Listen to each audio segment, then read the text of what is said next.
নমস্কাৰ বন্ধু বান্ধৱীসকল, পুনৰবাৰ স্বাগতম জনাইছোঁ আমাৰ এই ইউটিউব চেনেললৈ। বন্ধু বান্ধৱীসকল, পুনৰবাৰ আপোনালোকৰ বাবে ভাল খবৰ, কিয়নো শিক্ষা বিভাগত 4,669টা পদ পুনৰবাৰ মুকলি কৰা হৈছে।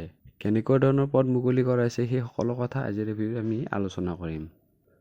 বন্ধু বান্ধৱীসকল, ৰণোজ পেগু ডাঙৰীয়াই টুইটাৰৰ মাধ্যমেৰে এইটো পোষ্ট শ্বেয়াৰ কৰিছে আৰু ইয়াত লিখিছে যে advertisement for special recruitment drive for 4,669টা additional contractual teacher is out. মানে আপোনালোকৰ 4,669টা এডিশ্যনেল কণ্ট্ৰেকচুৱেল টিচাৰৰ বাবে পদ মুকলি হৈছে আৰু আপোনালোকে আবেদন কৰিব পাৰিব 2 ডিচেম্বৰৰ পৰা আৰু অন্তিম তাৰিখ হ'ব 8 ডিচেম্বৰ। লগতে এইখন অফিচিয়েল এডভাৰটাইজমেণ্টটো ইনক্লুড কৰিছে।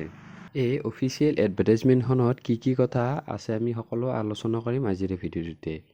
এইখন হ'ল অফিচিয়েল এডভাৰটাইজমেণ্ট আৰু ইয়াতে আপোনালোকক ক্লিয়াৰলি লিখাইছে কণ্ট্ৰেকচুৱেল আৰু ইয়াত দৰমহা হ'ব 14,000 পৰা আৰম্ভণি কৰি 70,000লৈকে আৰু ইয়াত গ্ৰেড পে থাকিব 8,700 টকাকৈ আৰু আদাৰ এলাউন্সো থাকিব আৰু লগতে টোটেল পদ কিমান লিখাইছে 4,669টা আৰু ইয়াত বিভিন্ন ধৰণৰ কণ্ডিশ্যনবিলাক লিখাইছে, আপোনালোকে চাই ল'ব পাৰে ইয়াত।